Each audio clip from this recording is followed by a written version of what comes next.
What got you into this? It's basically something that's been gnawing at me since I was young.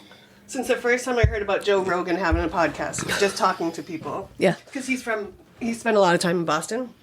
And then I didn't do it. And then after 20 years of sitting across bars from people, I have the most amazing conversations. You've heard everything. Yeah, and I always get to ask people the questions that other people are sitting there wanting to ask but too afraid to. Mm-hmm. Because I now have learned, because I come from curiosity, people will just answer my questions. So like when some people say that they, something crazy went in their life, I'm like, how did you get in? Like, how? How does that happen to you? So the grandson I'm going to pick up, he calls me nosy. I said, I'm not nosy. I'm curious. Yes. I want to know who you are. I want to know. And I always tell people, if I'm asking questions, you tell me to stop. Yep. If you don't want to answer them. Yeah, same. And because I usually am coming from that place of not judgment, but just wonder. I just want to know, how in the hell did you get here? Yeah. My mom used to always tell me that curiosity killed the cat. And my grandmother once taught me how satisfaction brought it back. Yes. Because my mom would always be like, you're nosy and you don't need to know. And I'm like, no, I do need to know. You do need to know. Like, for whatever reason, I just have that curiosity and I just want to know why and how. And like, how did you get to that point? Or what made you decide that you were good enough to do that? Or I was with Jameis one day driving around and somebody was using our healing garden that I didn't know about. I said, I want to know who this is. He said, Nan, it's not your business. I said, I'm making it. Yeah, plus you were in charge of the No, garden. I wasn't. I never retired. Well, you used you to don't be. work there anymore. And I drove in and it just curious. Yes. I wanted to know who was there. I love that. It's probably one of the reasons why I like you so much, too. Just this. Okay. Well, welcome to Ducking Reality, Linda. I am excited to speak to you for many different reasons, but one of them is your badassery. I met you through Fireside, and you, at that point, were the head of the West End Alameda Business Association. Correct. And then you have retired. Yes. And you're still keeping busy. Yes. But you have a long history in helping people in your community, not only here, but in other communities. And then you also have a great story of your kind of personal life. Yes. So I was hoping that you'd tell us a little bit about you, and then we'd get into some of the good, juicy details. Juicy things. Well, about me, I've always, I call it having a job with a purpose. And I've always worked in community chambers of commerce, anything that got me in the community. My personal tagline was building a community through business. Oh. And so I've done that for 35 years. And it's the only thing that I've known. I love. I've retired. This is my third time retiring. The last time I retired, tried to stay home and can't. And the position at the West Alameda Business Association opened up. I took it. 7 years later, I am retired. Yes. And truly know this time I'm retired, but feeling really good about what we collectively as a community can do. Yeah, it's been amazing to see what you, and I'm going to give Sandy a shout out because she, is such an integral part of that West End's community. We're waiting for her to come back on the pod. We did one interview, but we scrapped it because she was so nervous, which is something that made me really love her more. Yeah, she is nervous. Yeah, but she does so much in the community. And is she how you got involved in the West End, or was that? I know you two became friends through that. So my daughter, I moved here 11 years ago, followed my daughter, her husband, the grandkids, because they were key to my life. Yes. Never been more than 5 miles from my grandchildren, That's ever. beautiful. Except the one that went off to college. And Damn her. Damn these kids. I wanted to go to the dorm with them. So my daughter and I, and it was September of, I don't know what year, let's say 8 years ago, I was bored. I was at home. I watched too much TV. I knew Dr. Phil and da. So we made a pact that we've got to change our lives. And I read everything, and I'm reading the old Sun paper that is now closed. Who reads the papers? I do, of course. And I'm reading Help Wanted. And there was this little teeny 1 inch by 2 inch executive director wanted at the West Alameda Business Association. Oh. That's how they advertise instead of going through, what are some of the sites? Oh, like job sites like job Monster sites. or Craigslist or any of that. They put this little ad that for some reason that day I opened it up. I called and he said, Well, it's only part-time. I said, it's even better. Right. It's even better. And from that little ad, from the interview that Sandy led, by the way, I was hired October, I guess it's been 8 years ago. Wow. And it's that same, a job with a purpose. And I live on the West End. I chose the West End. I live 3 blocks from Webster. Oh, yeah. So it was just like somebody was watching after them. Yes. Somebody was watching after me. Yep. Because what a match. I mean, I come with a ton of experience. That comes with my neighborhood and knowing what I do. Right. Because you had retired at that point from the Chamber of Commerce. San Mateo Area Chamber of Commerce. I've been there 15 years. Right. And loved it. Loved it. It's just, that's a lot of time. Yeah. And when you move it doesn't seem that far until you're on the island and you just don't want to leave the island. The island. I'm not leaving the island. Yeah. And so and you've done such a beautiful job. The business community up there is really become, and I hate when business talks about family because if business is involved, then we shouldn't be family kind of. But the community that's built out of those businesses, the events that you all have put on. Absolutely. The revitalization of Webster Street. Yeah. Has been. Absolutely. And to me, it is, it's our friendships are family business related. Yes. Yeah. Yeah. It's just whenever a business is like, we're family, I'm like, no, you're my boss. You're my boss. Okay. Well, there's where you draw the line. That's where, But the community stuff, because the Healing Garden is part of the West End, right? Yes. You guys created that. Yes, we did. And the Healing Garden is a community space that does everything from like pop-ups to concerts to, baby showers. We've had funerals, memorial services. We've had concerts, any kind of community gathering. We don't charge for it, and there's certain rules. Of course, you have to clean it after. Clean it after you leave. But what a way to bring people on Webster. Right. Yeah. I've seen the plays there for the food bank. Oh, that's right. The food bank players. Just the stuff that has happened. Yeah. And did that come because of COVID, or was that an idea before COVID? It was before COVID. It was George Floyd days. Oh. That lot has been empty for 20-some years. Oh, wow. We used to use it on occasion. I'd call the manager, and we'd use it for some off thing. I don't know what. And then, George Floyd, we were warned that there could be rioting on Webster. Our merchants put plywood on their windows, and they were up for maybe a month. Some were painted, some like artwork, and that was our trigger to take the plywood down and put it in this empty lot. Oh, that's beautiful. So that's why it's called the Healing Garden. From there, then talking to the manager of that lot, we made it a formal arrangement. We now lease it, insure it. So before it was occasional, whatever, it's now officially ours. And it's a good percentage of our budget as an expense, but it's getting people on the street, and that's what we're paid to do. Yes. Yeah, paid to keep it clean, safe, inviting, and people on the streets, and that's exactly what it's doing. Yeah, it's beautiful. Oh, I don't think I realized that. Now that you say it, I do remember someone saying, some of the artwork on the boarded up windows was so beautiful, they didn't want it to just go away. Didn't want to go away. So let's talk about Sandy, who doesn't like to take credit for things. Yeah, we got in touch with she helped get the plywood. People painted it. She got all of the wine barrels. Oh, yeah. From our folks out at the Point. Yeah. And created Tanoa. We all know Tanoa. He created the stage. And so now it's fully functioning. Yeah, it's beautiful. It is so beautiful. Yeah, we'll have to put some pictures up when this comes out so people can see it. Yeah, it really is beautiful. Yeah, and I love that the George Floyd was obviously a terrible thing, but to have something beautiful come out of such a terrible moment just gives it even more of that. It did. You all are just so good. And this was a partnership with the West End Arts District. Never want to leave them out. They were critical in creating the art and doing that. We've just taken it over as now it's our property because we've leased it. Right. We do the maintenance, we do the gardening, we do all of that. But you all work very tight together, a lot of your things. Oh, absolutely. Or you used to. Now you just get to enjoy it. I used to.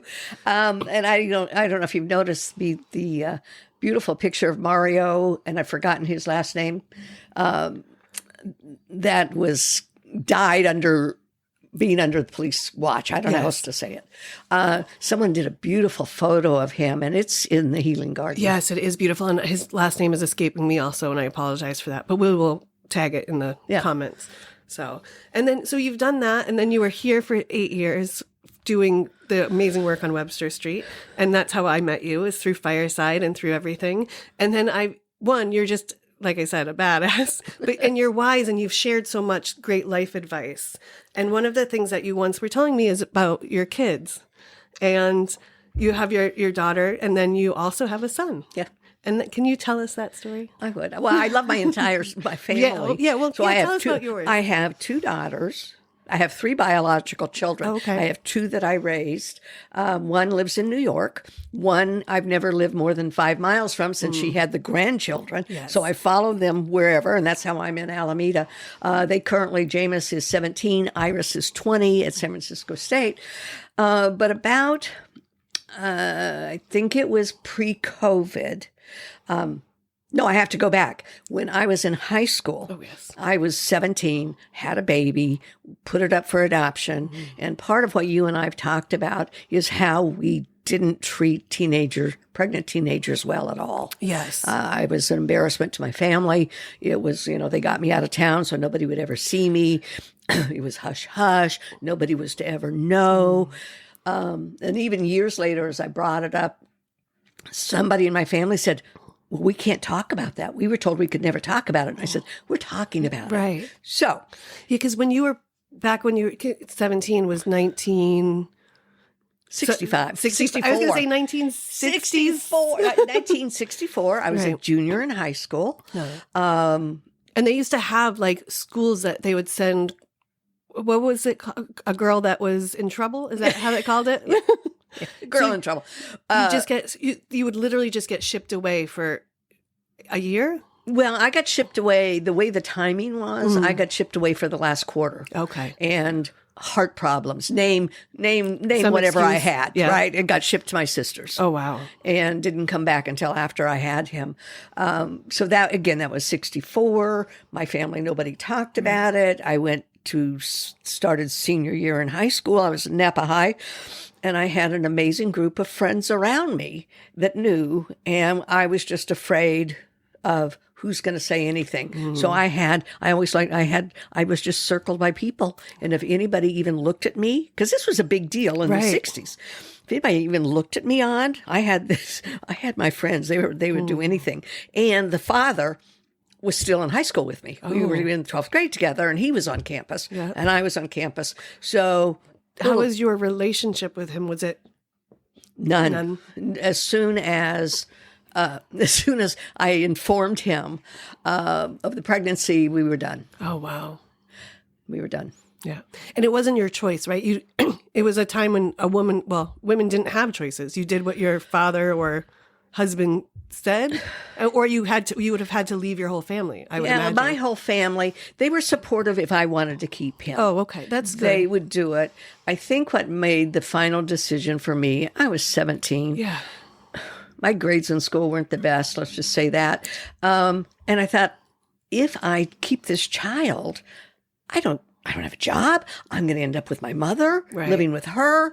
And it was just like, this is going to get me further into something I can't get out of. I'm too young. Right. I'm just too young. So we made the decision, within my little family, of course. We went to, it's in San Francisco, Catholic Charities, in San Francisco. The adoption went through there, and they're very, very strict.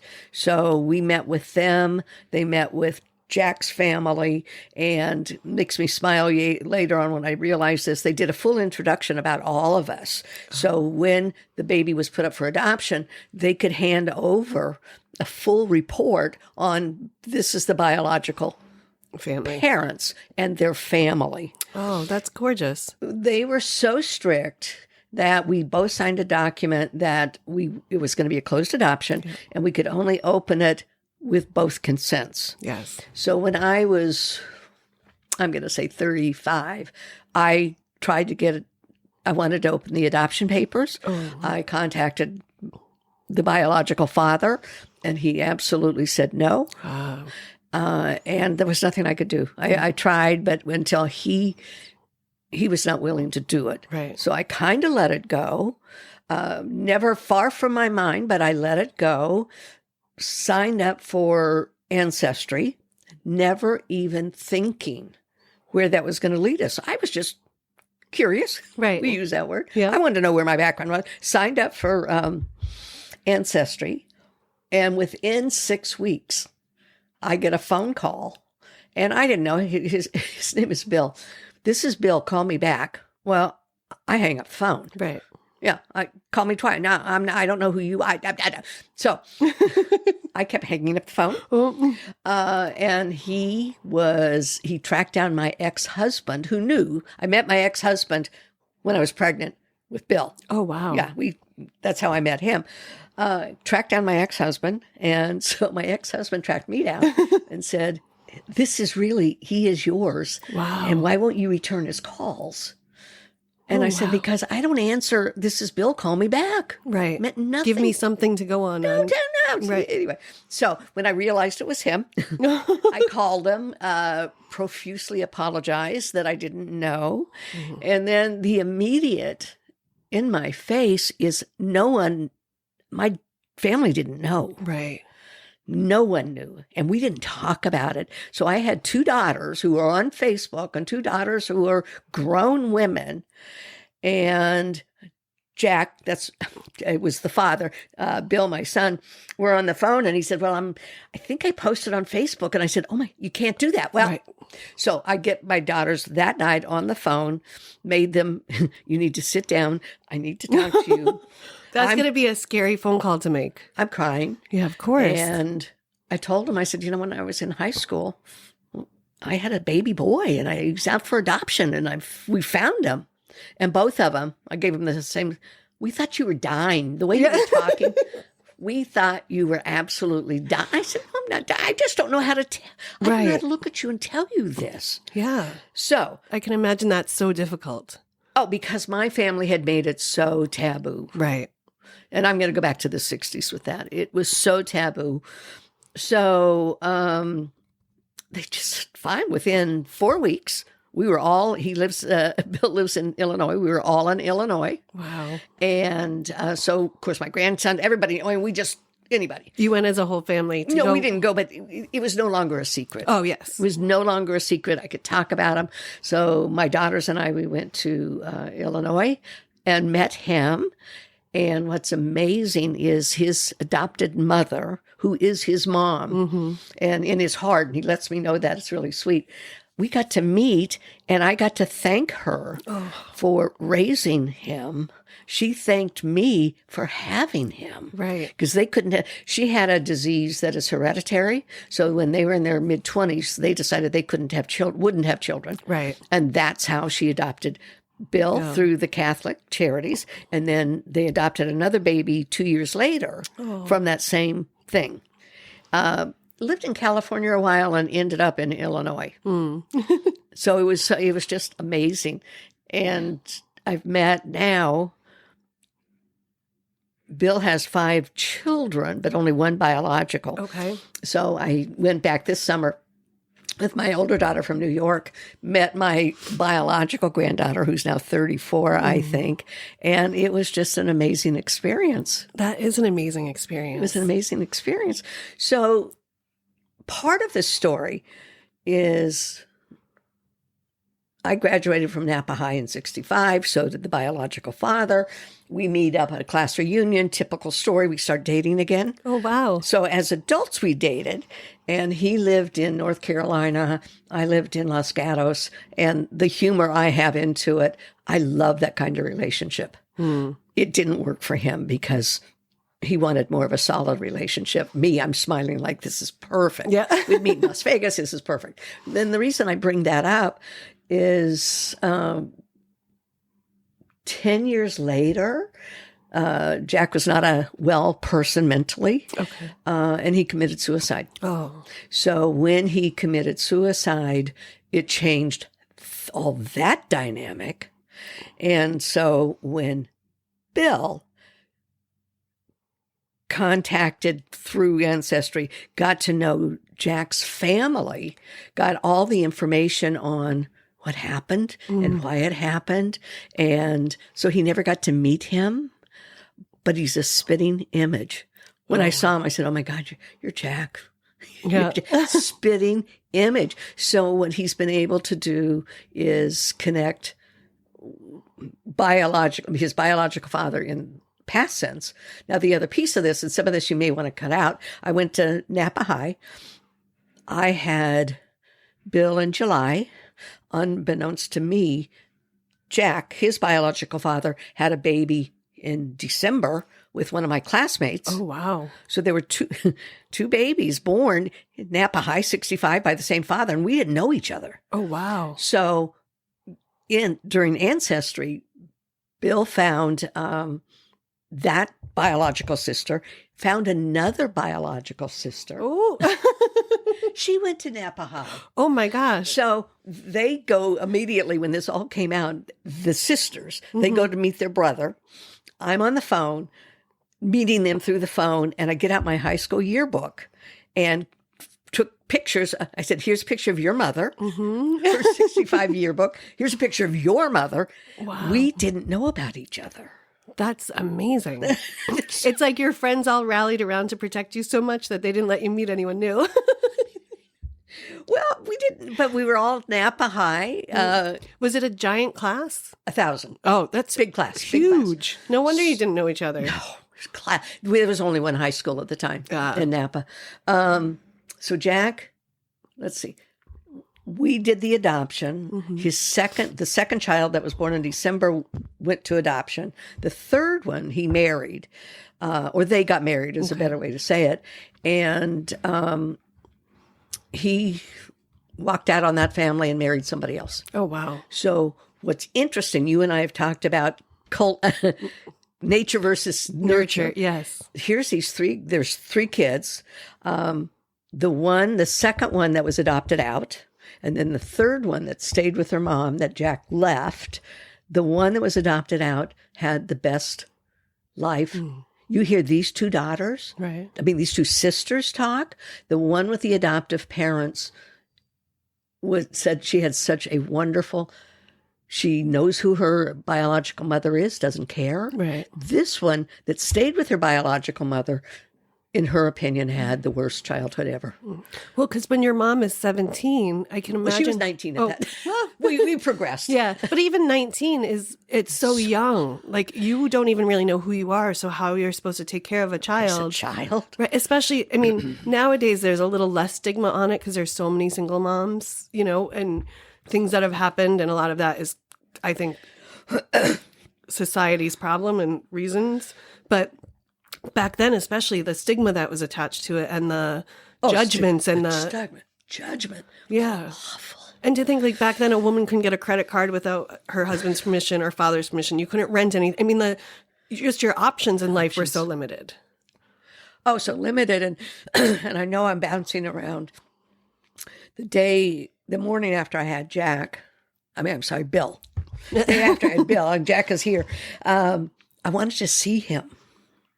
And I let the nurse know I want to hold my baby. And my brothers came in. So rather than listen to me, the nurse called my family. Oh, wow. And my brothers came in. I wonder, do you think they were afraid that if you held him, you wouldn't give him up? Oh, yeah. Yeah. I mean, I think their heart was in the right place. Right. But certainly, let's go back to the 60s. There was no wiggle room for this is what I wanted to do. And I got overruled by the boys in the family. Yeah.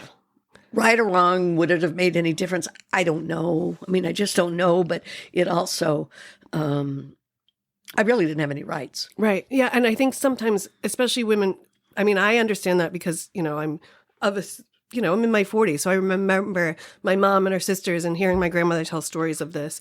But I think women that are younger than me forget that we're only one generation from not having rights. Yes. And now we're in kind of, not to bring it political, but now we're in like a realm where our rights are being taken away slowly and surely, bringing us back to having no rights. Like, Never thought it would happen. I can't, my brain still can't compute it. Never thought it would happen. So in raising my daughters, because of my experience, if anything like that ever, I didn't tell them because again, Right. secret. I was supportive. If you ever need any of these services, Right. I'm here. Yeah. Do you think that's, I mean, I think part of like you fight for people all the time. And I think was carrying that secret had to be so isolating and lonely. And like you said, he was never far from your mind all those years, but not being able to know and not ever like feeling like you had a real decision in it. I had no decision. In it. Right. I mean, they tell me I did, but I didn't. Right. So once you were able to tell your kids and you can talk about it, what was that weight lifted off felt like? I cried for 2 weeks. I'm sure. Sandy is the first one I told. I said, Sandy, I've never told. It was such a burden of shame. I said, Sandy, no one knows this. And I'm going to Illinois to meet him. I cried for weeks. I'm sure. Oh, I'm sure the first time we talked, I cried for weeks. Yeah. But just the relief is. The relief. And my daughters were so sweet. They were like, really? Is that what you think that we're going to be upset about? Right. Well, because they know you. They know how much you love. They know how much you are there for them. Like Yeah. you said, you've never lived 5 miles from your second daughter. And you probably wouldn't live 5 miles from your first daughter if she didn't move to New York. She didn't leave me and go to New York. My son-in-law, and then even I'm very open about it when to my grandsons. Right. Yeah, I'm going to Illinois. They know who Bill is. I've shown them pictures. Yeah. Because he's part of my life. Of course. And that's such a healing thing for you. Like you've just healed a huge part of your past.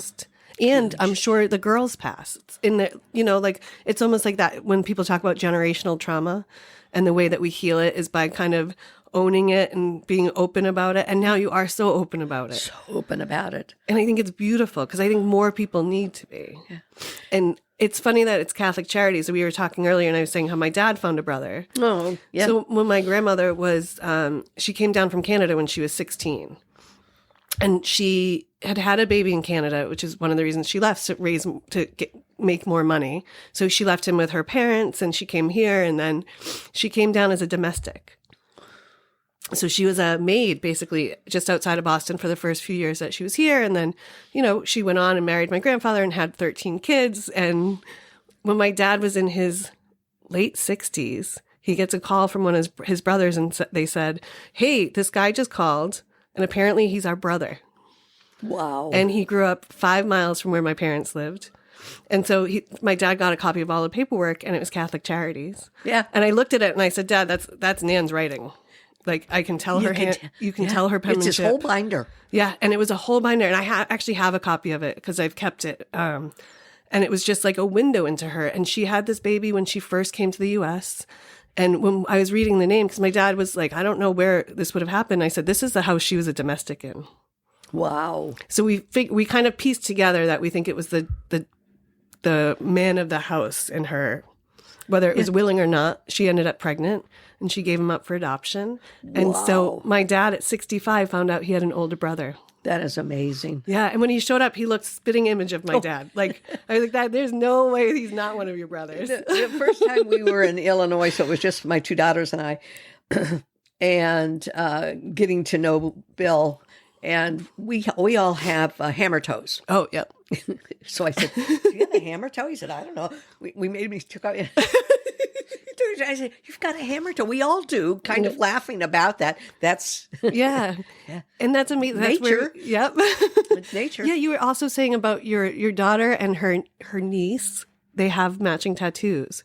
Oh, so Bill's only biological. Sorry, your granddaughter. Oh, My granddaughter. Yeah. So Bill's he's raised 5 children, but one is biological. And so we were there this summer, my daughter that lives in New York, who's tattooed, and myself. And Sam is her name. She's 34. My daughter and Sam have on the arms matching butterflies. Right. And so we have a picture. And they looked at each other like, yeah. Yeah, and because it's not like they got it, just to be clear, they didn't get them together. They both had them separately. They're almost the same style butterfly and in the same place. In the same place. And that's just one of those things that's like, oh yeah, that's when you know there is something to the biological relationships. Yeah. There is like that. What do they Pretty call it? amazing. So there were a lot of tears because Sam, again, had gone through some rebellious years, and she was coming out of that.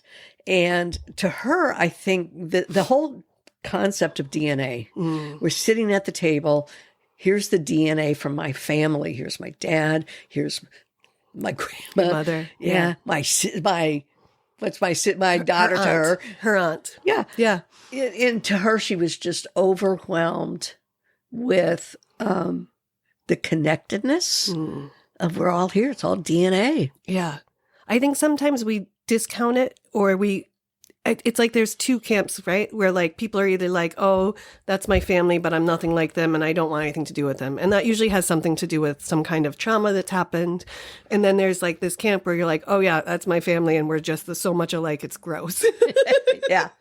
And I think it's funny when you get to see those moments when people don't grow up together, and how when you come together, there is just this weird connection or bond, or like a sigh of like, oh, I fit in almost. Yeah. Yeah. And I guess, and you suggested this, all the years of me not talking about it to anyone. And so my sister-in-law, my brothers married friends of mine. It's all Napa High. It sounds incestuous, doesn't it? I think that's like that everywhere. Yeah. And we never talked about it. So when it merged, if you will, Right. and so I called both my sister-in-laws to say, we've buried this forever. Here's who he is. And one of them said, we can't talk about this. I said, no, we are talking about it now. Yes. But that's how much it had been instilled in anybody in my little world. Yeah. You didn't talk about it. Right. Yeah. And I think some people don't give that enough credit, and how much that weighs on people. The way you were like, my family didn't talk about a lot of things either. And like, it was like, nope, we don't talk about that. It's done. It's over. We don't need to discuss it anymore. And it's like, how do you just shut it off? That was the generation. Right. Oh, no. I think it was everything to do. My mom's was a good person. I don't think it had anything, but there was shame. Right. Yeah, there was shame. I embarrassed. No, she made it real clear I embarrassed her. But, it was 60s. Right. But that was the 50s, the 60s, like that generation. They just, like when you think about people coming home from World War II, they came home, they didn't talk about it. It's like somehow they just put it into a safe and locked it. And it was. Yeah. And nowadays we talk about probably too much. No, there's But never too much. I kind of agree. I mean, sometimes people can overshare things, but I think that for the most part, when we talk about things and we put them in the light, one, they make them less scary. It takes the shame away. And it connects us more. Absolutely. Like, because everyone has those moments that you just don't want to go through alone.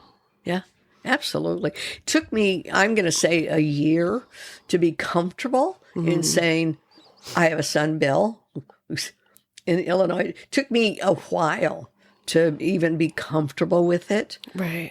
Not because I felt anybody's judgment, because there really isn't anyone in my current world that would judge, I don't think. It's just that it was so hard. It was so buried. Right. I'm sure it must just to be something that you've had to keep locked in. Yeah, to keep locked in. That trying to make sure that you knew it's okay and you're free to do it. You're battling kind of against something you've trained yourself to do the whole time. And it's incredibly powerful that you kind of jumped in and then you were like, I'll get comfortable with it later. Yeah. Didn't have any choice really. Yeah. But one of the things that makes me smile, so through Catholic Charities and the book that we talked about, they interview everyone and almost talk about the stock of the family. I don't mean to say it that way, but my mother was never thin. Let's just say that. My mother was never thin. And how they described her, I just laughed. She had passed before any of this, so she didn't know. Right. And she would have been very supportive. But the way they talked about, comes from a good stock, talking about my mother. What word did they use? Stout? Whatever you use. I said, my mother would die if she read how they described her, really sturdy stock or something, basically saying that we were all voluptuous. Or more normal. The other thing that came out of it that I think is interesting is when Bill's adoptive mother, when we were talking about it, also in the 60s, even though there's a lot of talk about drugs, that wasn't in my world at all. That sometimes in some generations, to get a baby that is free of anything, free of any drugs. I don't even think caffeine. I mean, there was no need to even worry about, am I getting a baby that's had drugs? Right. And even though, so in the 60s was a lot about drugs, it wasn't in my world at all. Right. Which, for being in California, too, I feel like this was like the birthplace of the kind of hippie, free love, let's get stoned. That wasn't me at kind of. Jack and I dated for 2 years. No, he moved into town. I was in 10th grade, 9th grade. He moved into town. That was it. Yeah. You dated one of the new boys? I got the new boy. Yeah. Yeah. I got the new boy. My imagination of California in the 60s is kind of all like the free love and hippie movement, but I can imagine just from meeting other people that that's not really how it is. No, and in Napa in the 60s, 20,000 people, one high school. Yeah.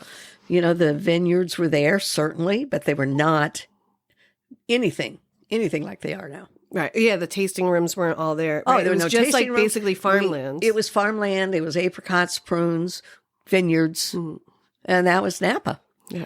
Still, of course, had the school buses that got you to school and got you home. I can't even imagine a high school of 1,000 kids. In your grade, 1,000 kids. In my grade, it was 1,000. There wasn't even 1,000 kids in my whole high school. Yeah. And that's because there were 3 junior highs that, I love the word, matriculated to the high school. Yeah. Wow. And in the junior high, I love this, doing memory lane when I met Jack, this dress code was so strict. Oh. I got sent home once because the principal measured my skirt and it was 3 inches above my knee. Oh. I got sent home. Wow. They called my mother. She it sent me home. Was it a public high school? Yeah. Oh, this is junior high. Yeah. I got sent home. Wow. I got sent home because my skirt was an inch shorter than was allowed. And then I look at these kids coming out of Alameda High, like, put some clothes on. Oh, yeah. I mean, when I was in high school, like, we couldn't wear a spaghetti strap tank top. I mean, I went to a private school, so we had a uniform anyways. So we wore polo shirts and wool sweaters most of the time. But in other events, we couldn't wear like a strappy tank top. We were not allowed, because then how were the boys ever going to control themselves? Heaven forbid. Which is to think that's still That's basically what you grew up with. Well, this is even better. I'm going back to elementary school. So I only went to 3 schools. I went to elementary, junior, and Napa High. And it was almost the same kids. We couldn't wear patent leather shoes, black shoes. And you know why? No. The boys could see up your skirt. I do remember hearing that. Oh, wow. That was true. I mean, I can tell you that was true. To just think about how modest we used to be you're right, to where we are now. Could you imagine what Cardi B would be like in the 60s? My God. She would have had a parent advisory. All their own. Oh, gosh. But then you went to college, I assume. No. No. No. Oh, my gosh. I love that. No, didn't go to college. Met, we'll have to clean this up a little bit. So my senior year, all right, so I moved to my sister's when I was pregnant. Pushed out of town. Pregnant. Her next door neighbor, they were really, really good friends. And after I had the baby, Bill, I started dating my ex-husband. Oh. So I was 18. Mm-hmm. And in fact, he knew me. He knew me during my pregnancy and wanted me to keep it with him. And I was still like, I'm a kid. I'm just a kid. So I knew, in fact, when I told Jack that I was pregnant, he said, let's get married. And I thought, you know what? You and I can't get out the front door. We're not getting married. Then I met what is now my ex. He wanted me to keep the baby and he'd marry. Oh. I hate to say that he'd married me. It sounds awful. And I just, no. No. So we dated, and then, so I got married. How old were you when you got married? 18. 18. Oh, wow. Oh, yeah. Yep. It all happened fast. Yeah. And how do I say this? And I would not my family to ever hear it. I think in those days you got married to get out of the house. Oh, yeah. I don't know what else to say. Yeah, no, I think you're right. I think that, well, you also didn't have options, right? As a woman, as a single woman, you couldn't rent an apartment complex or an apartment without some male signing off on it. You couldn't get a credit card. Like, if you worked, I think in the 60s, you still needed someone's permission. Like, I think sometimes we forget that. Like, I can't even imagine having to ask my dad's permission to get a job somewhere. My brothers married girlfriends of mine. So they got married. We all got married at 18. It's just what you did. You get out of high school, you all get married. So a career path wasn't for them either because they got married. Right. Well, yeah, because your job was supposed to be barefoot and pregnant and making a home. What I've always said in the 60s, we weren't raised to be someone. We were raised to marry someone. Yes. And now that doesn't mean there are many, many, many well-educated women in those days. But they were trailblazers. They were trailblazers, and it wasn't, my parents, neither one graduated from high school. It wasn't what college you're going to go to is never, like we do now. Right. You know, we've got, we talk about college, talk about careers. None of that ever happened. Your generation was to be a mom. My sister before me, we were just to get married. Yeah. I'm growing up, my mom has 3 sisters, and all of them are various levels of education. But when I was growing up, like, I got an etiquette book when I was 9. So I would learn how to act, and I would learn how to set tables and to do things and to host parties and, good when I was 9. And for my 10th birthday, my reward was to be taken to high tea. Oh, which was super sweet. And we went to the Ritz-Carlton, and it was a big deal because it's a lot of money, and it was my mom and her sisters. Beautiful. But it was also to make sure I knew how to act in a proper place. Okay. So there was always this little bit of an undertone of I was supposed to be a good wife, and I was supposed to know how to do all of the things, and which I'm grateful for. Because I do know how to do all those things, and I do know how to, work a room. But there was as I got older, I kept joking that I wasn't going to be a political wife. And it was it's a gift I think they gave me. And it also was like, while they were teaching me all these things, they were also all being badasses in their own way. And so, like you, one of my aunts she graduated high school and started working in healthcare. She ended up running the whole healthcare center that she worked at. You didn't go to college, and you ended up running a whole commerce. Maybe not running it. You wouldn't probably take all of the credit, but you got to that point where no, I did. Yeah, that's no, I really did. I'm so used to Sandy trying to downplay, but you really did. No. You worked hard, and you changed your whole. I worked hard and changed. I was married. I don't know if. Just my oldest one was born. I had one at 18. I had one at 23. So it was right in there. And I was working for Bank of America part-time. And my ex worked at Bank of America. And they put him on some officer training. Now, what's the word I'm looking for? Not expedited, but on track. Okay. Like a...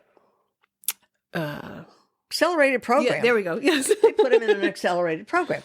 I think I'm every bit as smart as him. I applied for the accelerated program.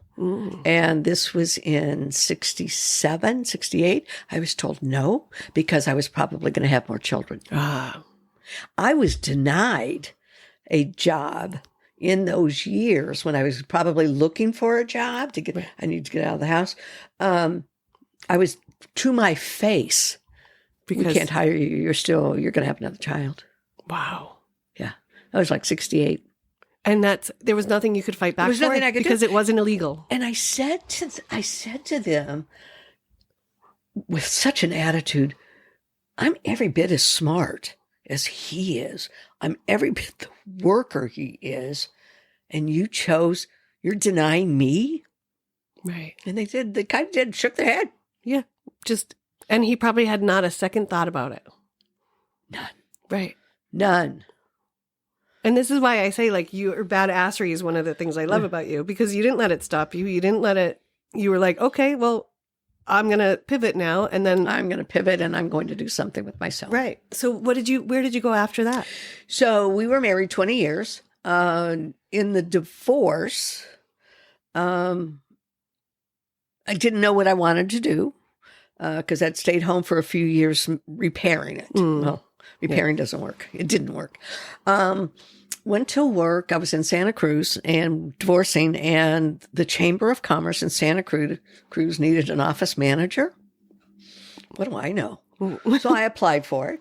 And what my takeaway from that interview, and this was computers were like, what year am I talking about? 85. You know, they were big, boxy, ugly things, but who knew a lot about them? So I went through the interview, and the man that hired me said, there's two people applied for this job. One has more experience than you have. We are hiring you because we know you would make a decision and get something done. Oh. So that always stayed with me. Just the attitude worked versus somebody that probably had much better skills than I had. But the attitude is, let's just get it done. Yeah. So that was in 85. I feel like I'm living my life again. I love it. Good. And I'm glad. After the divorce, I wanted to go back home. I wanted to go to Napa. And my kids were growing out of the house. So I went to Napa and worked for the Napa Chamber of Commerce. Nice. And that's a place you know so much about because you grew up there. Then I was tired of Napa. Napa in those days, even in 85, there wasn't a lot going on. And I was single. We made a list of all the single men in Napa, and we came up with 5. So that was probably like, I need to get out of here. So I applied for a job in the San Jose Silicon Valley Chamber of Commerce. Got that job in 92, and it was director. Now, let's go back to no education. Right. But director of membership sales and marketing. I was responsible for $1 million a year coming in memberships from that chamber. Right. I worked there, and then I was living in Los Gatos, and the Los Gatos had a chamber of commerce that went bankrupt. And that happens every now and then. Okay. And so because I lived in Los Gatos working for the San Jose Chamber, that board said, we cannot let this little chamber of Los Gatos go away. Right. So my job switched from being membership sales and marketing to go, hear me, I love it, to go start a chamber of commerce in Los Gatos. I said, I can do this. Of course. And so I was fortunate and actually restarted under a different name because the prior chamber had outstanding debt. Oh. So we had changed the name to the Town of Los Gatos Chamber of Commerce. And 2 years built it up to a thriving chamber. And then, oh my gosh, I get a phone call one day from somebody in San Mateo and said, we need an executive director. I was president of that time of the chamber. And I said, I'm so not interested. I'm just not. And he said, you're the only one we've been told to hire. And I said, all right, money may get my attention. So they offered me something good. And I said, all right, I'll come and interview. But if I'm not who you choose, I will work with you to get the right person. Oh. He said, you're so hired. Yeah. I was going to say, did you even have to have the interview He after said, that statement? You are so hired. So I went to work there until I retired. Wow. Yeah. See, the badassery. Yeah. It And really also was. because you're being honest with everyone. You're saying like, this isn't really what I want to do, but I would help and assist you finding in someone. a I will, minute. like it's just who you are. Yeah. And I love that about you. Thank you. And it's inspiring, and it reminds me that like it's okay to say like no to someone, or to say like I'm not your person because I just don't want to, but let me connect you to this person who I know will do it and do, you know. And I think that sometimes we lose that because we're all trying to be like the man, or that, I hate that, but it's like, you know, we're trying to be the woman that does it all and can, you know, it's ego, and you don't have one. Don't. Never have, but very effective in a community. Yes. And that's what I've always loved. Yeah. And I think we need to be reminded of it because we need to emulate it.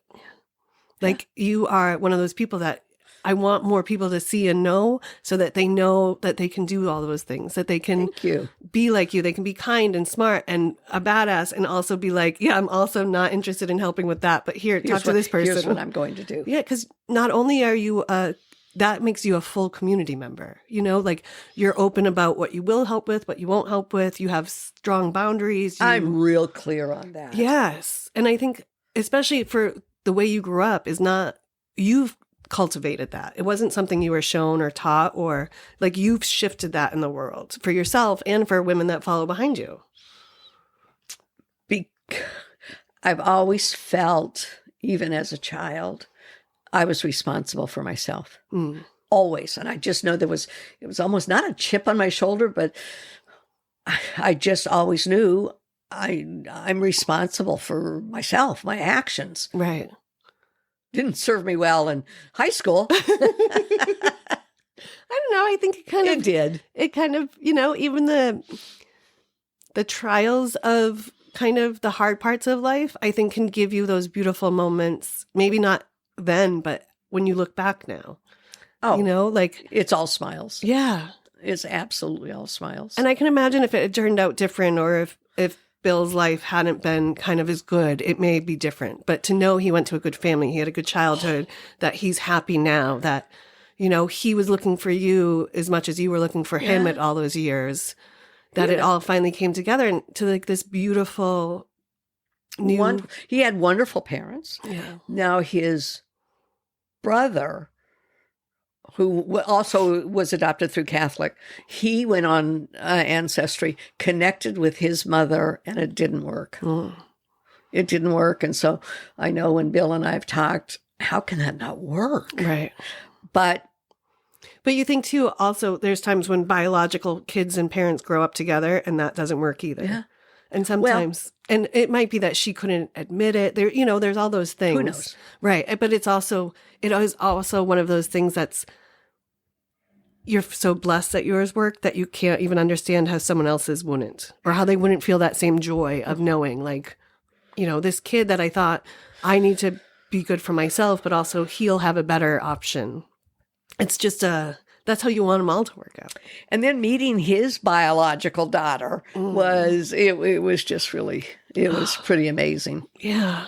That's pretty amazing. Makes me want to tear. Well, I said when we were talking earlier, I've spent a lot of time in these years of crying, and not bad. Right. Certainly not bad. It's just emotional. Yeah, it is. It's, you know, that's part of your heart that's been living out in the world, and you get to kind of put back into your heart.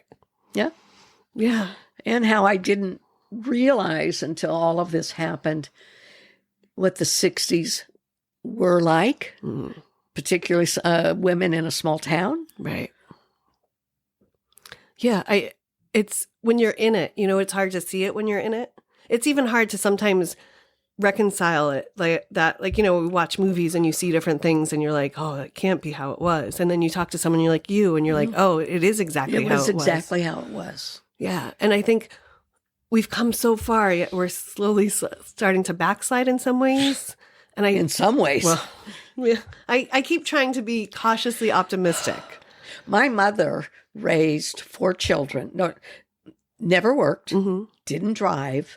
And then when she was 36, there was 4 of us. My dad was 41, so they're still young. Yeah. In today's environment, that's young. Yeah, it's very young. My dad died of a heart attack. Oh, my gosh. Left my mother with 4 children, didn't drive, didn't work. So I think about what she went through. Right. I didn't graduate from college, or from high school even. Yeah. and then the lighter side of my mom, she was married 4 times. And they died on her. Oh, wow. Yeah. So the last Are husband. you sure she wasn't a black widow? The last husband, I said, you don't want to marry her because they don't last long. So she was married to my dad for 18 years. She was married for a brief time with some, she needed whatever. Right. So we kind of act like he didn't exist. Then the third one died after about 18, 19 years. Wow. And then the next one, he died after 18, 19 years together. Wow. So she's been married, married almost all her life. Wow. And when Meryl died, I have to figure out the age. Mom said, I don't think I have it in me again. Right. That's a lot of husbands to bury. That's a lot of husbands to bury. Yeah. I can't imagine. I can't imagine. Strong. I mean, the strength she had to have when my dad died. Right. To forge ahead, to even be open to it, or to feel like you have time. I mean, I also wonder, there wasn't a lot of other options for her. There weren't any options. Right. She didn't even drive. Yeah. And then she had to pick me up at school, though, one day because my skirt was too short. Yep. I have to figure out how she did that. She probably got a neighbor to come pick me up. Yeah. Yeah, she didn't. You know what? She didn't have options. Yeah. And to, like we were saying a little while ago, like to think like we women my age and younger sometimes have a hard time wondering how their grandmothers made those decisions. And it's because there wasn't a decision. They didn't have any choice. Right. She had no choice. And secondly, as far as wanting to be married, that's how she was brought up. Right. And knew that for her to have a stable life, she needed to be married. Yeah. Particularly she's got kids. Right. Yeah. And she got men to continually marry her when she had 4 kids. She must have been also a badass. Or at least had a great ass. Oh my gosh. I had lunch with one of my nephews a couple months ago, and he said, do you realize how badass your mother was? And I said, I kind of knew. Yeah. He said, oh no, she was just, she was. Yeah. So it's probably where you get it from. Yeah. Well, and she had no choice. Right. She had a horrible childhood. Horrible. I never met her mother, who was alive. Oh. Never met her mother. Yeah. So what does that tell you about her childhood? Yeah. That's one of those moments when you realize that sometimes the biologic doesn't hold as much weight as we sometimes want to give it. Yeah. Had a horrible childhood. And she got tough. She had no choice. Yeah. I think we were talking like the nature versus nurture thing. That's one of those things where like you get some of it from just like your epigenetics. They talk about that all the time, is like the things that are just naturally kind of passed down in your DNA, and the experiences of your ancestors kind of show up in your body. It's like when someone's afraid of a snake, even babies are afraid of snakes, even though they don't know what they are. It's like there's something natural in their DNA that tells them to be afraid. It's always like, those moments when you realize like you had the courage to do what you did, because even though maybe you didn't see it, she had the courage to do what she did. And yeah, she and did it. Yeah. Absolutely did it. 4 times. Yeah. I always wonder if I'll like be as open to getting remarried eventually, or, it's now I have such a choice. But I think, if I'm honest, when I first got married, and it's kind of a terrible thing to say, and it's not in any way to hurt my ex-husband, I didn't want to get married. He knew that. I just thought it would change things. Yeah. And I don't know if I manifested the changes or if I just always kind of had that innate feeling of once, he was kind of an old school guy too. So like once I was actually his wife, then he felt like he had more kind of control or say over it, of the things I would do. And I was always afraid of it. And then when it started to happen, it was like, oh no, I got to get out of this kind of. But then it was a fear of leaving because he was so beloved in my family. And also like, there was a thing of you will get married someday. Like when I was like, no, I don't want to. Everyone in my life would be like, you will, and you'll have kids. And, from family members to doctors to anyone kind of authority in my life would always be like, oh no, you'll want to get married. You're going to have kids. And like, I don't want to do any of that. But it was so ingrained even when I was growing up that it was like a natural thing to kind of fall into. My mother never understood So I was married 20 years. I've been divorced since 85. So do the math. Yeah. I've never even lived with anybody. Wow. I've had plenty of friends. Lovers. I've had plenty of friends. Never, ever wanted to get married again. And it drove her crazy. I'm sure. It's like, this isn't normal. Right. And how are you taking care of yourself without a man? Taking care of yourself. Jeez. Yep. I took very good care of myself financially, and I did fine. But in her, in her values, Yeah. you got married. Yeah. And it's not like you said a few minutes ago, it wasn't because even the decisions of help, or, I'm going to say decision of helping you to give Bill up for adoption wasn't any way of her being a bad person. It was because she didn't know any better. She didn't know that things could be different because no one was there to show her, and no one was there to. I don't even know who raised her. Right. That makes it even more kind of astonishing that, she got to give you so much, and then you got to have that kind of freedom, I guess. Well, I think all of my family thinks I'm odd. Yeah, but you need to be the rainbow sheep every once in a while. You know what I mean? Like my sister, who's passed, she said to me one day, "You know why you're so good to people?" I said, "Because I like to." If you had a man in your life, you wouldn't have this time to be so good to people. And I so wanted to hit her. I didn't. That's kind of a dark statement, though. That's a dark statement that I am who I am because I don't have somebody in my life. Right. And wow. Yeah, I would want to punch her too. Yeah, I would want to have punched her too. I wanted to. I didn't. But I wonder if she was jealous that she had a man that she had to take care of, so she didn't have time. Well, it was all because family events I always showed up to and she didn't. And she felt her lack of showing up was because my showing up is because I had nothing else to do. Right. When it's like, no, I'm sure if you had a man, you would have been making him go with you to those events. Or stay home. I don't care. Exactly. Oh, was she older than you? Mm-hmm. Yeah. And I think sisters... And always married. Yeah. And sisters, I just think, know how to get under each other's skin in just a way that you're like, how are you so mean to someone you love so much? No. She also, along with my mother, couldn't figure out why I didn't want to get married. Well, yeah, because it's what you... It wasn't like it was an option. It was what's expected of you. Expected. And, it's not that I lived my life, I'm not going to get married.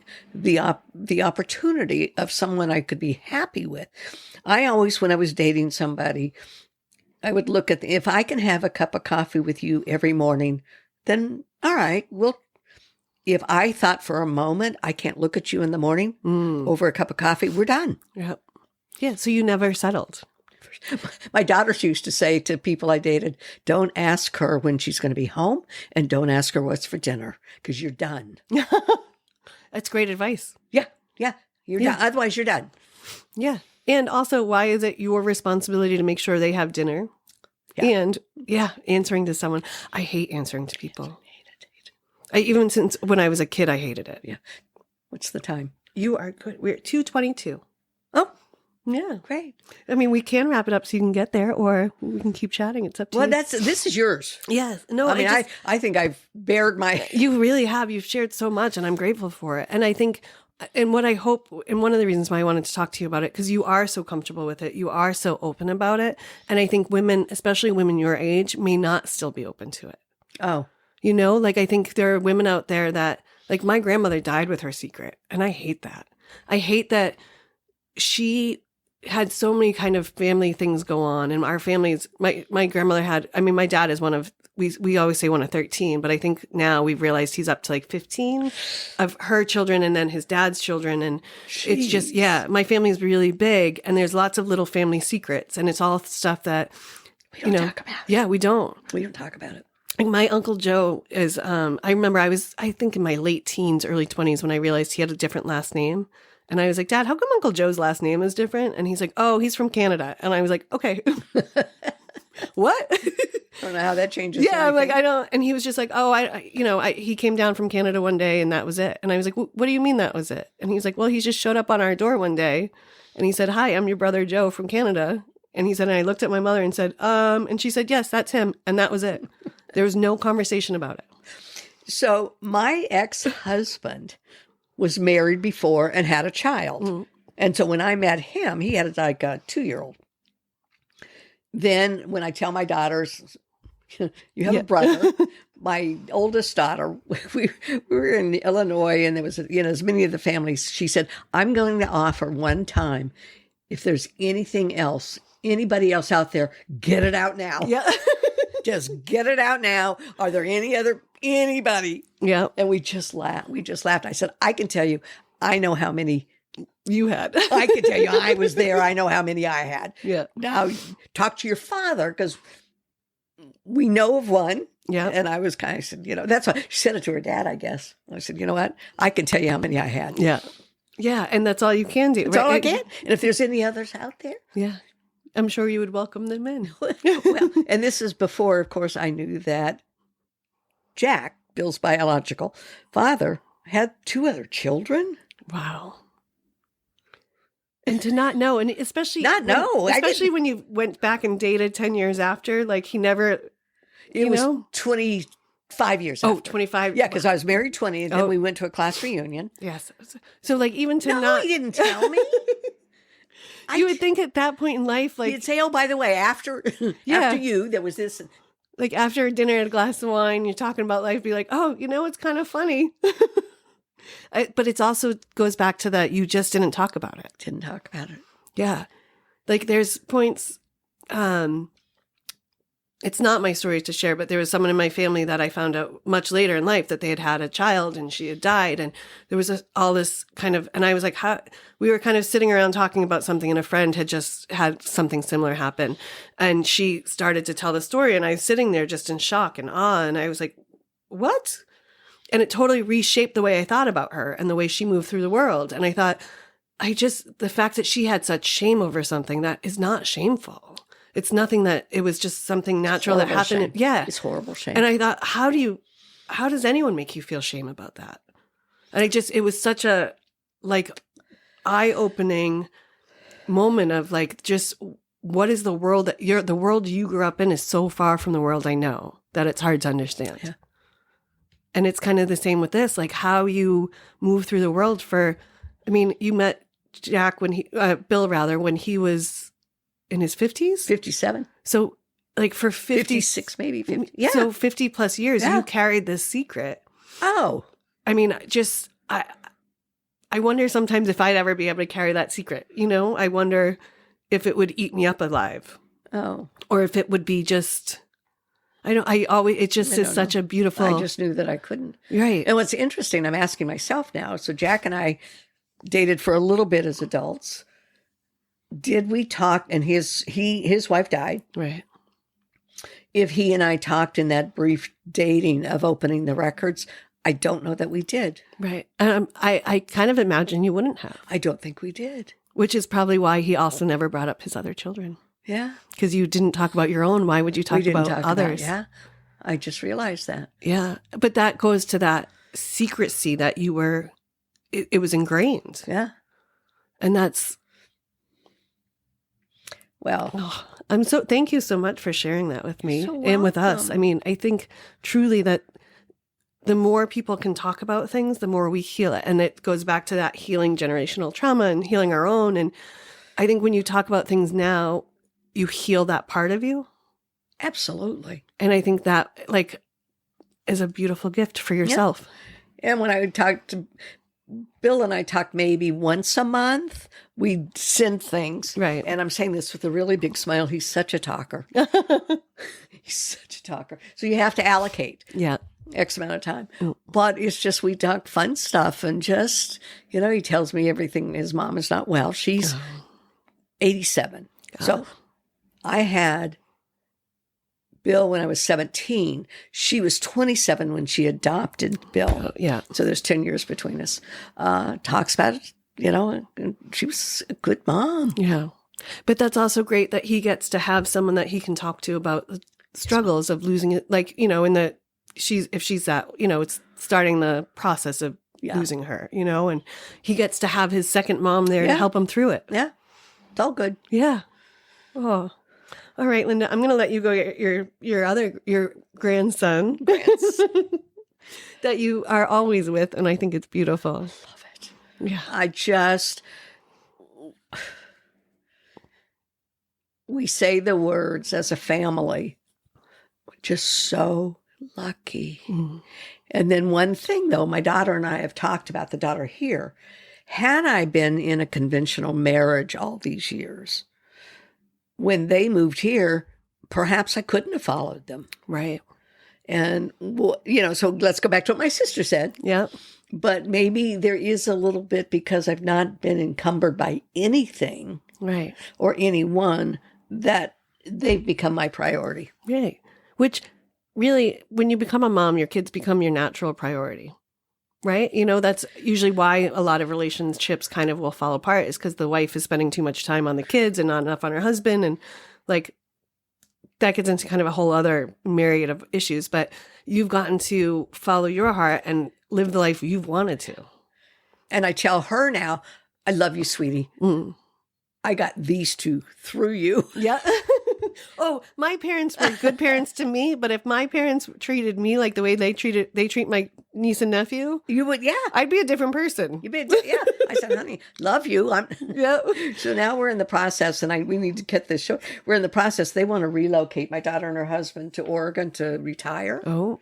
So I have my oldest grandchild's at San Francisco State. The seniors maybe will be going to the Maritime College in Vallejo. Ooh. I said, I'm not leaving the Bay Area and following you anywhere. No. I'm staying where the kids are. That's what my question was. I'm staying where the kids. You think I'm going to live in the middle of nowhere with you and love my son-in-law? But no. Yeah. You're like, no, thanks. I have the kids I want now. See you later. Okay. Oh, that's beautiful. Is this off? Not yet, but we're going to end right now. Thank you so much, Linda. And if anyone wants any kind of support, I'll list some supports and kind of how you can maybe figure out how to open your adoption or go adopt a baby. It's one of the things I love. Yeah. Do that. And I'm happy to talk with anybody if they're in a decision making with their life. Great. Happy to share my story. Thanks. Then reach out to me and I will connect you to Linda if you need some advice or just a badass woman in your life. Thank you all so much for listening, and make sure you go find some of your joy today.